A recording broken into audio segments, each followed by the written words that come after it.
Welcome to Lead Wisely by WonderTour. We're in a series where we're looking at leadership qualities of villains. In this episode, we're going to be talking about Silva in 007 Skyfall. So, Brian, it's time for a tough question about leadership. In this movie, we see Bond and Silva, as the villain, being shown as foils of each other. I mean, we get the mirrors right from the beginning in the intro to the movie. You're being told, like, Bond is going to see his mirror form. So, how does Bond avoid the same fate that we see Silva go through, where he becomes this bitter man who is seeking vengeance and revenge after he goes through this traumatic experience, which, of course, we see Bond go through right at the beginning, where M technically betrays him or at least almost kills him. And both of them have this opportunity. Okay, what do you do going forward after you get betrayed? Right. So one of our most used phrases here on Wonder Tour is this idea that character is destiny, that your fate is more strongly influenced by the kind of choices that you make and the basis for your choices than it is by almost anything else. And certainly in a storytelling context, we see that over and over again. And I think in this movie, it applies especially strongly. And we actually see it in their very first interaction. Like, we get an hour and a half into this movie before we even meet the villain, right?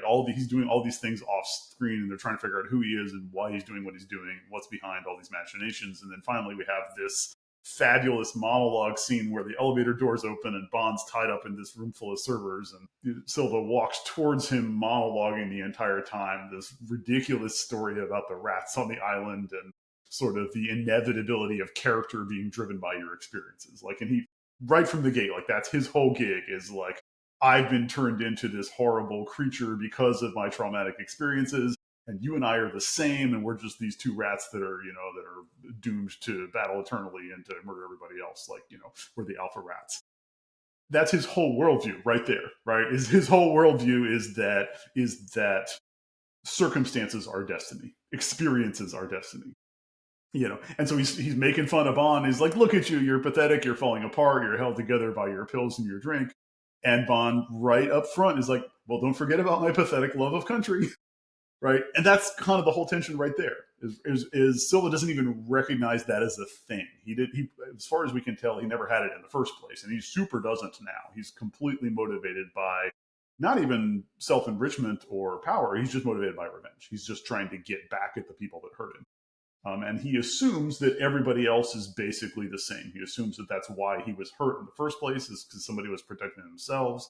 He assumes that Bond should be the same and just doesn't realize how the world really works. And the thing that he doesn't get about character is destiny. The thing that he doesn't get about Bond is that Bond actually believes in the big picture. He actually believes in the mission. He believes that despite his terrible experience, that what M was doing was trying to take care of as many people as possible, best way possible, and that he suffered for it, but he doesn't. He's a little salty about it, but he comes back when he finds out that there's trouble. He comes back and he's willing to sacrifice himself over and over again on the altar of this greater mission.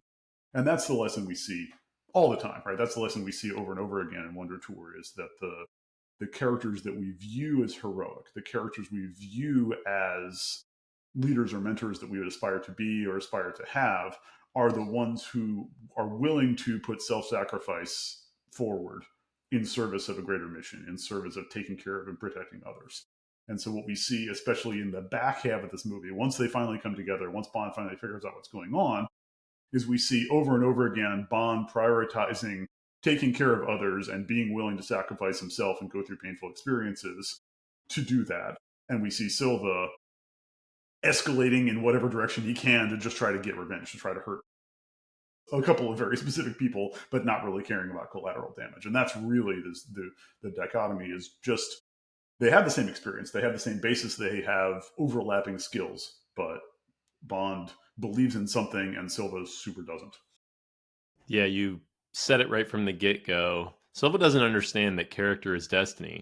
Silva has this misconception that his destiny is already set and that he's just the rat in the cage. That's it. And he's just got to fight his way to the top, and then he's going to be let out into the world. That story is super victim, right? He doesn't see himself, like we talked about in the last episode, as having any agency. And as a result, he starts to view everybody else in that same light. Where Bond hears that story and he doesn't assume that that's how things are going to play out. He's like, well, okay, but my character determines how things play out. And oftentimes, as we talk about on Wonder Tour, the way that we develop character is by putting forth effort, making self-sacrifices, things like that, right? If you want to cultivate character, then you have to do it for the good of others, at least if you want to cultivate it in a good direction.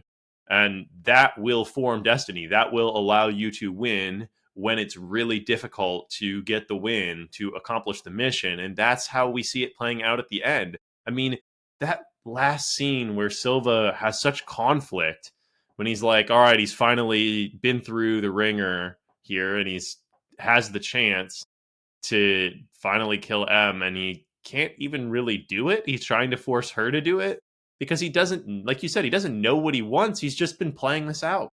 He literally just feels like he's a pawn in a game and everybody else is pawns in the game, and it all leads up to this. And then in the moment it's empty. He realizes there's nothing there.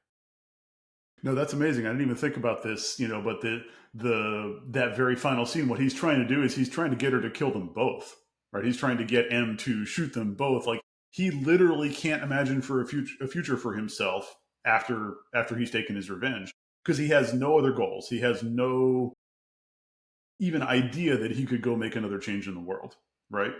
Which is completely opposite from where M and Bond are coming from, right? When earlier in the movie, when they're M's being kind of raked over the coals for the various failures, and she's been told it's time for her to retire. She's like, the hell with dignity. I'll leave when the job's done. She's all about the job. She's all about, like, we're taking care of people. We're trying to make things safe. We're trying to, solve the problems in the world. And that's never done. Like, I'll stop when that's done, but it will never be done. And, and Bond takes a little vacation, to recover from his wounds. But when it comes down to it, he's like, yeah, the job's not done. Like, I got to go back and do the job. The other, if other people were taking care of the job, then maybe okay. But when it's clear that the job isn't getting done, he comes back. So he'll never stop, right? He'll do all the ridiculous things. He'll sacrifice everything on the altar, of getting the job done. Yeah, Bond exhibits one of the leadership superpowers that we look up to, which is sacrifice. All right, Brian. Well, let's set up the intro, and then let's come back and talk more about how we can follow in the footsteps of Bond rather than becoming like Silva.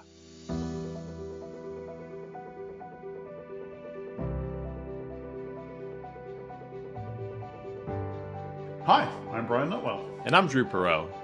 And we are on a journey to lead wisely, to become better leaders by touring fantastic worlds and inspiring lore by going on a Wonder Tour. We connect leadership concepts to story context because it sticks to our brains better. You can find out more at WonderTourPodcast.com or by searching us on YouTube. Lead wisely, all one word.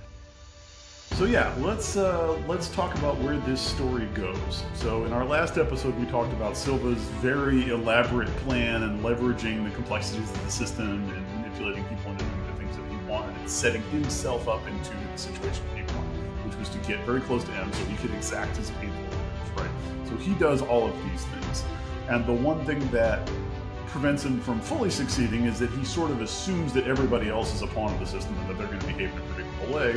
And Bond, who is in the system but not very attached to it, like Bond's a terrible employee. He's not disgruntled, he just doesn't really like rules very much. And so he's kind of not a very reliable employee.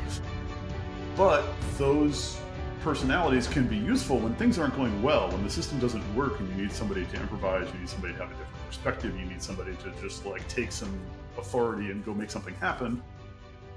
That's a useful viewpoint to have, and Bond's that kind of character. He's like, okay, great, the system isn't working for us, it's being taken advantage of, we are going to remove ourselves from the system entirely, like we're out. And it puts him in this interesting role. So he's like, all right, well, now I'm going to ditch the company car. I'm going to take my ancient car, which doesn't have a tracking device on it, and I'm going to ditch all of London, and we're going to drive to my childhood home in Scotland, which I haven't been back to since I was orphaned. And we're going to go super old school on how we approach this problem. He kind of abandons technology. He abandons the complexities of the system. he abandons the infighting that's happening between the different factions in MI6 and the government and the oversight and parliament and everything like that. Like, he's just like, none of that stuff is helping. What I'm going to lean into is getting to pick the terms on which we do things. And I'm going to lean into people that I trust, which is a very small list of people at this point. He takes M, even though she's the one that had him shot at the beginning of the movie. He's turned into this interesting sort of caregiver role. He's taking her with him. And then they meet up with this gamekeeper, Kincaid, that's still at his estate. He presumably hasn't seen for 25 years, but they have a warm, trusting relationship.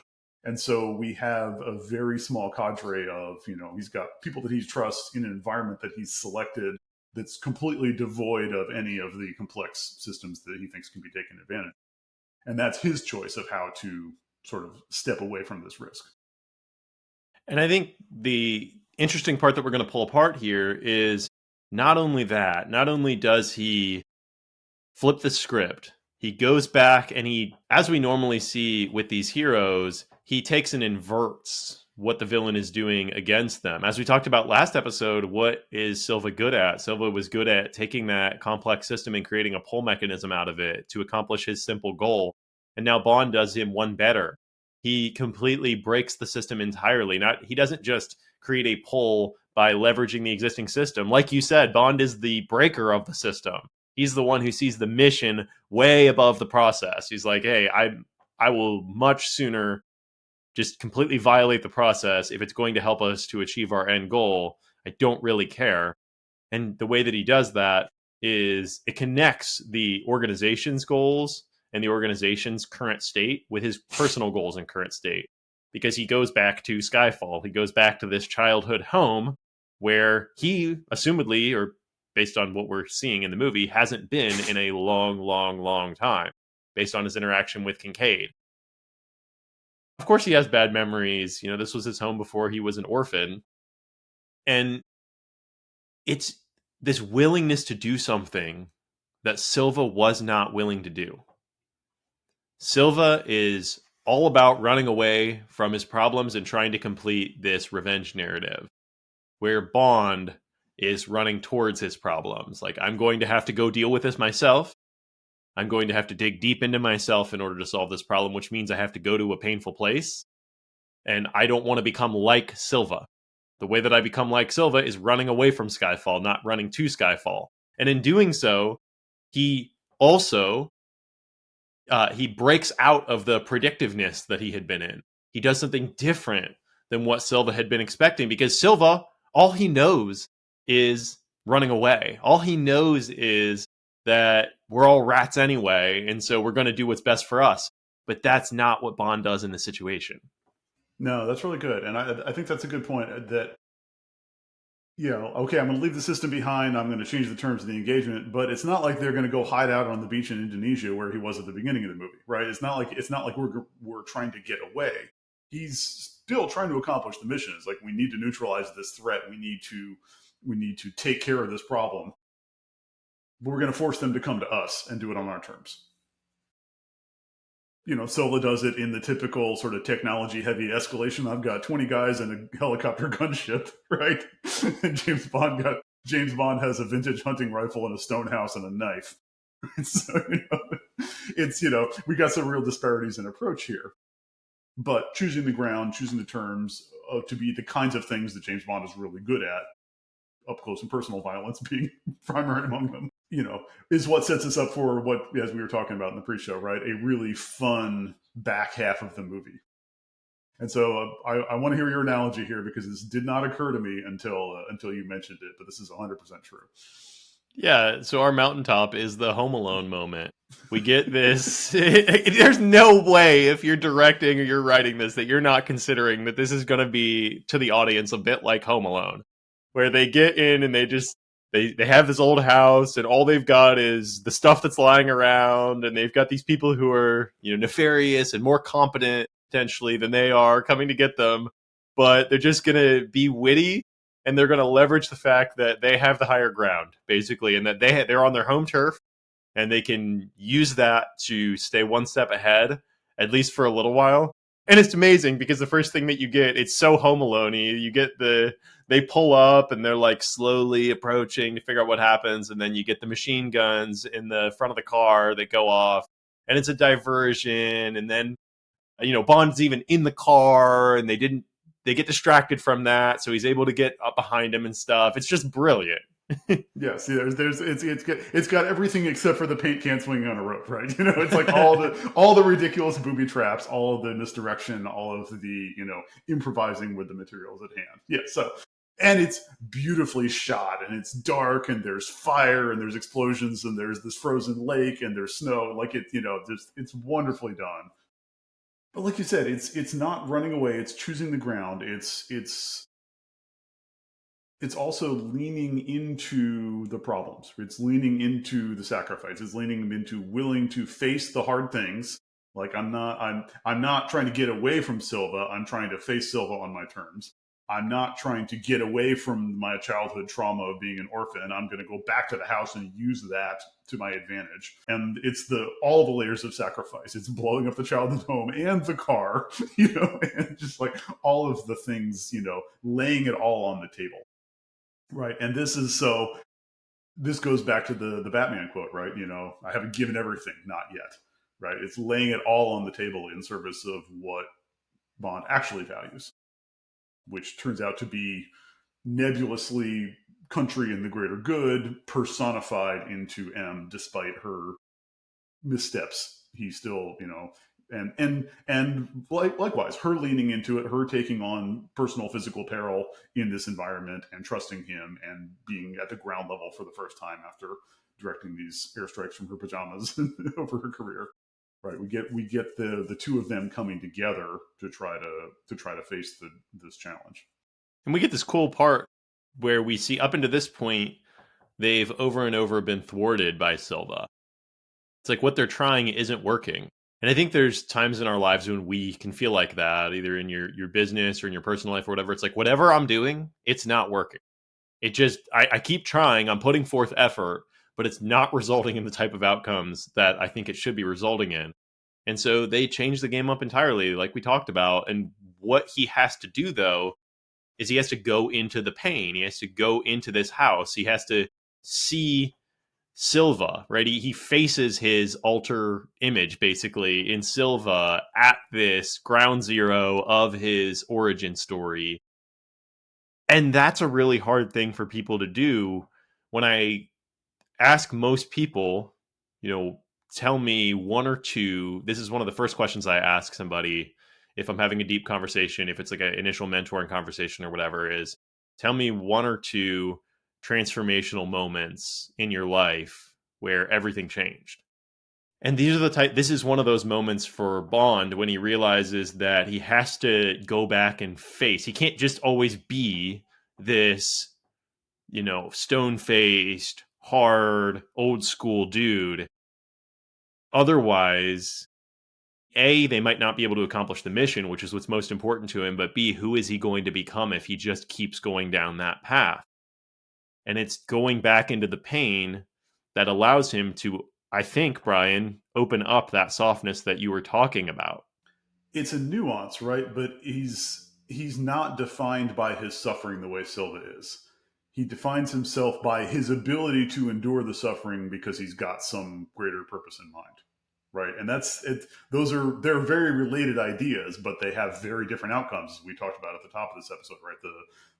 The result in your character, the result in your relationships with other people, the result in what Silva tries to accomplish with his life is he can't imagine anything past revenge. Like literally, he's ready to die when he's ready to get his revenge because he's just like, okay, that's it. That's all I had was just hurting the people that hurt me.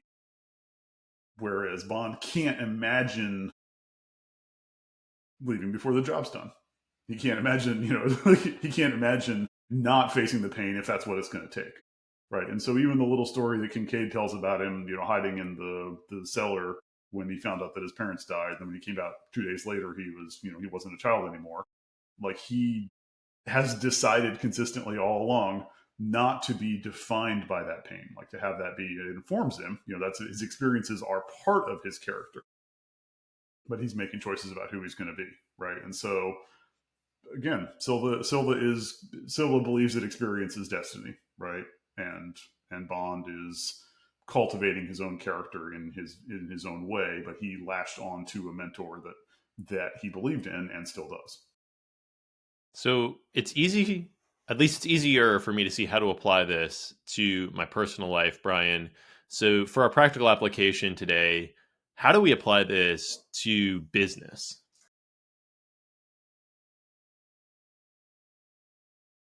We're in our series about villains, and we're looking at sort of their failure modes. And we've talked a lot about these, the different villains over the course of these last couple episodes, and what Silva sort of doesn't see.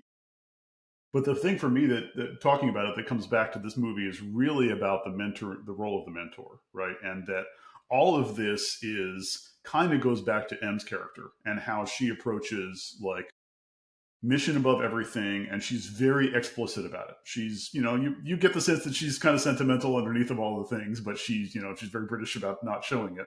But Can I just tell you that the time that we get to see that the most in this movie is definitely when when she says take the shot, and then there's no, like, you can just see the back of her, but she's in front of this big window and the rain just starts to pour against the window.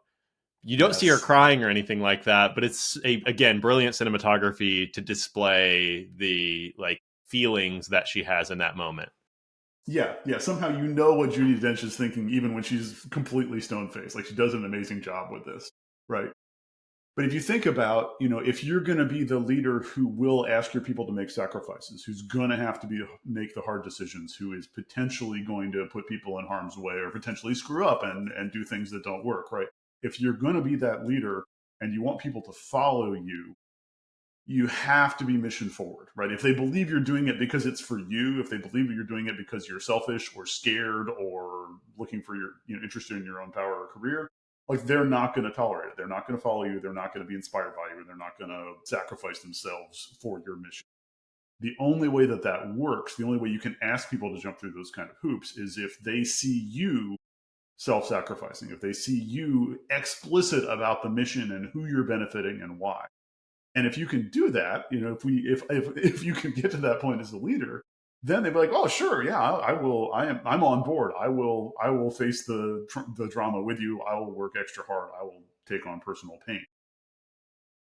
And so you can't. Not everybody will see that, right? Some of them are going to be Silva and will assume you're being selfish, or they're so into themselves that they can't see it.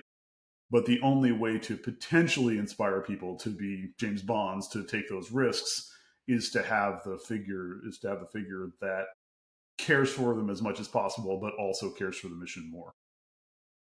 And that's, I think, if you've had that person in your life, if you've had that mentor in your career, if you've had a leader in your career who maybe, no matter how close you were to them, who you were very clear on the principles and motivations behind their decision making, then it's a lot easier to comprehend, the sacrifices you have to make.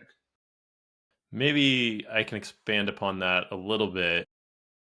In addition to that, I love everything that you're saying about the mentor. We talked about it last episode about how to avoid creating Riddler like villains. And it really comes down to mentoring and showing compassion on people, because we all are going to go through moments that could make us, that could take our destiny a certain direction. Now, how do we think about that from an organization perspective? And we talk a lot about the system that is MI6, because in your business, you might not have a character played by Javier Bardem who's just hell bent on tearing the system apart or something like that. But what you probably do have is, in one way, shape, or form, a system that isn't necessarily performing to the goal that the organization wants it to. If you notice that you're not getting exactly where you want to go, I've seen this before. This system people have started to confuse the mission and the system, where it's like, well, no, we just have to accomplish this. We just have to follow through on this process. And if we just keep doing it, then mission? It's like, no, you're letting the system override the mission. At some point in that moment, we have to stop and evaluate. Wait a second. are we actually serving our customers by doing this thing, or are we just following a process at this point? And we see in this movie we see MI6 falling into that, right? That there's clearly everybody's sort of gotten distracted by the technology and the process and the shiny objects and the political infighting, and they don't spend as much time as they should talking about mission, talking about who they're benefiting and how. We certainly see them falling into that, and that's as much as M talks about mission. I think connecting that to ground level actions, it's easy to, if you're not down at the ground level yourself ever, it's easy to lose track of that, right? It's easy to assume that everybody's kind of, assume that things are going better than they are at the interface with the customer, at the interface with the product, at the interface with the factory line, or anything else that your organization is managing. Yeah, for me, I have to reflect on the mission often, reflect on the vision of the organization. Is that what we're currently doing? Does it look like that when we work every day? Is that how we're collaborating? Is that how we're delivering value to the customer? And if it's not, then the system's not good enough. The system is not meant to exist in a stable state forever. The system is meant to evolve. That's the only way that it's going to be able to perpetually delight the customer, create value for the people who are working there, create satisfaction, and of course also stay ahead of the competition. It has to evolve. And that goes back to our earlier conversation about agency, right? Is like the system itself is not going to naturally adapt to changing circumstances. It's individual people in the system need to be empowered to make the changes, need to be empowered to sense what's going on. We have this balance of different personality types that are needed. When they're working well together, when you have M broadcasting principles and Q developing technology and James Bond executing stuff on the ground, and they're all kind of on the same page, and trusting each other and listening to each other, then things are going well. And when they are not trusting each other, when they don't quite get where the other person's coming from, when they aren't collaborating, then you get everybody just sort of defaults to like, well, I'm going to do the thing that the system says I should do, or I'm going to do my own agenda. And that's where we have the kind of the cracks in the system here. Yeah. Oh, man. Once again, getting back to modeling of systems and how do we not overturn, again, because we're not trying to be like Silva, but shock the system because we are trying to be like Bond in our own lives. How do we know where to make changes to the system? Because, if you're the one who's noticing that things need to change in the system, then you're the one to make those changes. And that's I think the revelation that Bond has maybe 2/3 of the way through this movie, that I think it's honestly after he hears the rat analogy and then he sees it play out once more. He's like, oh, I am the rat. Okay, well, what can I do differently? Because I don't have to adhere to the system. He thinks I do. Right. He's just, you get tired of playing somebody else's game. We got a lot of good stuff in there. Let's talk about some key takeaways. What are some specific actions we can look for and take based on avoiding some of the Silva's failure modes, or enabling somebody to go off and do the James Bond thing at the moment when that's the critical action that's required? Yeah, the first thing that we talked about here, and the thing at the highest level, is the mission. Got to keep the mission above other things. That's what keeps us from turning into Silva. Silva very quickly, through his circumstances, morphs what was an organizational mission into his own twisted personal mission, which he then twistedly acts out. The second thing I think we see here is that the importance of collaboration and trust, right? Establishing personal rapport and trust with the people around you, and through acting with integrity, as we like to talk about, right? But when things go poorly for MI6 here, it's because they're all pointing fingers at each other and they're not trusting each other to do the job, and they are, kind of second guessing, or still in the early rocky stages of forming these relationships with Q, with Moneypenny, with M, with Mallory, all the way through, right? And when things do go well, it's when they are trusting each other even to do slightly unlikely or, non-standard things. So when Mallory comes in and they're laying breadcrumbs for Silva and doing something that they probably shouldn't be doing, he's like, oh, anyway, good luck, carry on. He's like, he doesn't like come down on them with the chapter and verse. He's like, okay, I'm going to trust you guys to do the non-standard thing because we're in a non-standard situation. right? And when M trusts James Bond to take her out of the environment and go do something else, those are the things where it works well. And so you pre-existing relationships make that a lot easier, right? But starting to get at the core of who somebody is and what their mission is and how do you relate to them, like they do with Mallory over the course of this movie, is another thing that kind of unlocks that ability to work together. Hmm.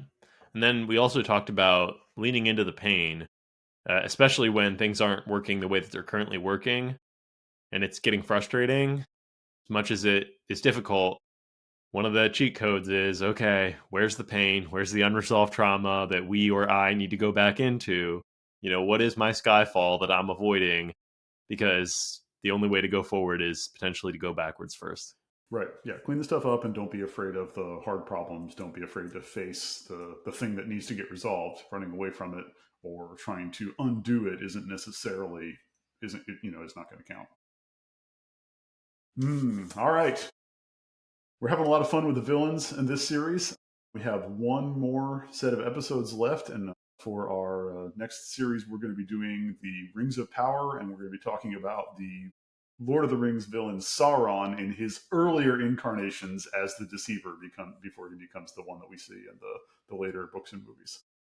I'm really looking forward to that. We'll do a couple episodes on Sauron. Thanks for joining us once again. Until next time, just remember, as always, character is destiny.